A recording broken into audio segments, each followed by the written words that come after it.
It's time for Sports Roundup with Father Matt Frisbee. Good morning to you, Father Matt. How are you? Father? Oh, good morning, Dave and Ron and all our listeners. Good to be with you on this Tuesday morning of Holy Week. Yeah, a busy week for you, eh?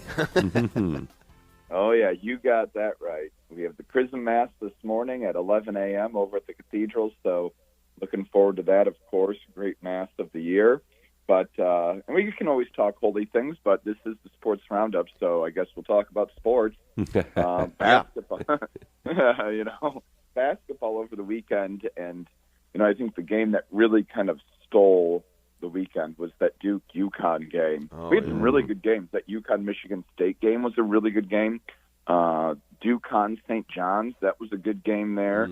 But the Duke-Yukon game, Sunday evening, with that finish, Yukon down by 19 points, I think, at some point, maybe even at halftime, and then even down by 2 with 10 seconds left in the game, and Duke having possession of the ball, and that crazy turn of events where Duke, all they have to do is allow Yukon to foul them. That's really all Yukon could have done. Right. And maybe try and figure out a way to get it, and Duke just throws the ball, Yukon with that big tip, and they get the ball, and I think he was a freshman there, just drains that three from probably 5 to 7 feet, maybe 10 feet from behind the three-point line to go up by one with 0.3 seconds left. Really an incredible game. Yeah, and look, I watched it. I mean, that's one of the games I got to watch. I also got to watch the Michigan-Tennessee game. But that Yukon-Duke game, I kept watching, and I thought, man, Yukon had opportunity after opportunity, and every time they had it, right as they were kind of getting on the cusp of it, they just gave it away. Even at the end, they went 1 for 2 on free throws when they could have gotten it a little bit closer, gone back and fouled, and then been able to come down and hit a three in the natural way of getting there. And I just thought, man, they just have no chance because they've given away every chance they could. And doggone it, they won it in the most unpractical of ways. And I have to tell you, I'm not a fan of either, but I was screaming. I just thought it was the most exciting finish. Yeah. It's interesting, too. I'm not a big fan of Duke. Yukon, I'm a little neutral towards, and a lot of people don't like Dan Hurley. He's a screamer, and he's intense, and I kind of like him. Yeah.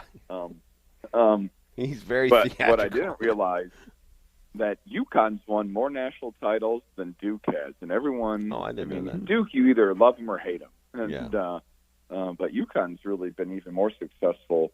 I think it's been since 1999 that they've won those 6 national titles. And I think in the last 34 years, if you include Duke and Yukon, they've accounted for basically 33% of all the national titles. So really. Wow, a great matchup there. We talked about the other Final Four teams just really quickly. I did, of course, a little pool, a bracket pool in my freshman religion class at St. Joseph Central Catholic, and there was one student who selected all the correct Final Four teams. Oh, wow. No kidding. Yeah. Yeah. So when he gets older, we'll take him to Vegas, but not right now. I mean, her. We'll take her to Vegas. Yeah, that's right. It's always a her. Yeah, they always do better with these brackets than anybody else. Oh yeah, I put the leaderboard up on the board, and it's all the girls, and I said, "Boys, you guys think you know basketball so well." Wrong. But what is exciting, Father, is it's 2 Big Ten teams, right? You've got 2 Big Ten. Yukon, of course, ACC, and then Arizona Pac. This Big Ten basketball and football. You just have to say, Big Ten pretty well represented in sports these days. Absolutely, and the other thing was, and there were a lot of Big Ten teams in the Elite Eight and the Sweet 16, and they were all really the traditional Big Ten teams too. I mean, you really didn't see any of those new Big Ten teams. So that was also pretty neat.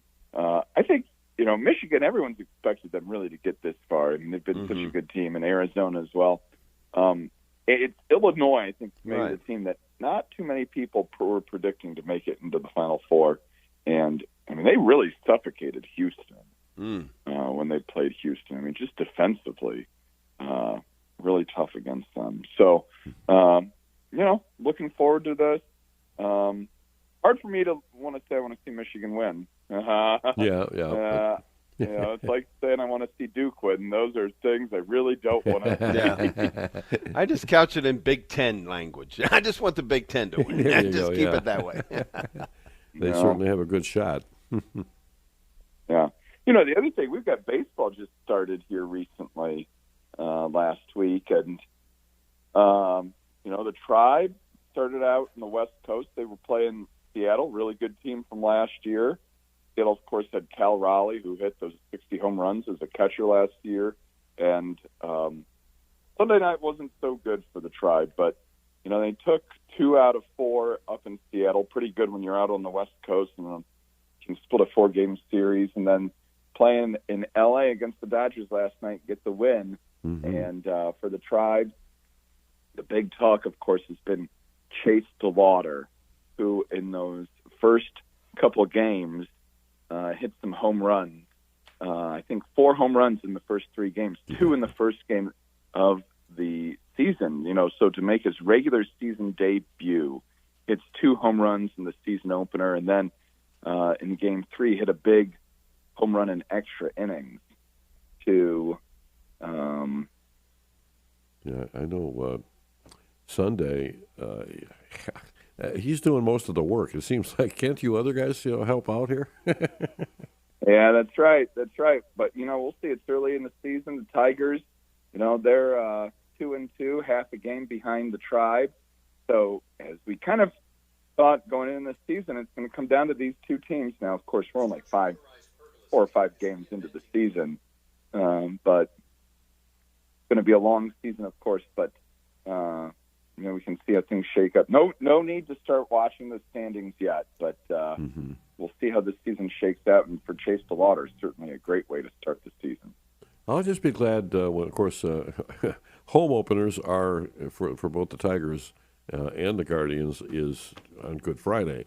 So I don't know if I'll be seeing that game, but it's just when they start off on the West Coast like this, I'm sorry, I can't watch a game at 10 o'clock at night. Well, I'm sure the 2 of you probably need to be up pretty early to be on the air, ready to go, bright-eyed, bushy-tailed, all that kind of fun stuff. So, yeah, that is a little difficult. And, I might stay up and watch the first inning or 2, but that's about it. And now I do like this, at least for nothing else. In Seattle, they've got a covering on the stadium, a little bit of a roof if need be, so we're not going to get rained out. And in L.A., you got to assume, by and large, the weather's going to be pretty good.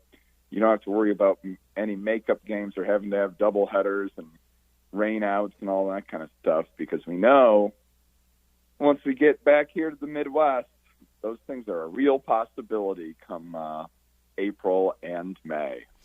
Yeah, let's just be clear. Yep. Mr. Finn needs to get to bed early and be bright-eyed and bushy-tailed because he pushes buttons, turns things on. He does all kinds of stuff during the show. I just say whatever comes to my mind. Doesn't take a lot of sleep to do that. Well, the more sleep I get, the more mistakes I'm capable of making. So. Well, Father Matt, we are praying for you because we know how much is involved. Well, we don't know, but we can guess how much is involved for you during this Holy Week as we come up to Easter Sunday as well. So blessings on you. Our prayers go with you and all the wonderful people there at St. Mary's and St. Joseph's. St. Anne's and St. Joseph's. St. Anne's. Thank you, yeah. Yeah, St. Anne's, sorry. But, St. Joseph's, all of them. Yeah. Holy Week, Easter blessings to all our listeners. It's a great week. Amen. And, boy, thanks for another great sports roundup with Father Matt Frisbee.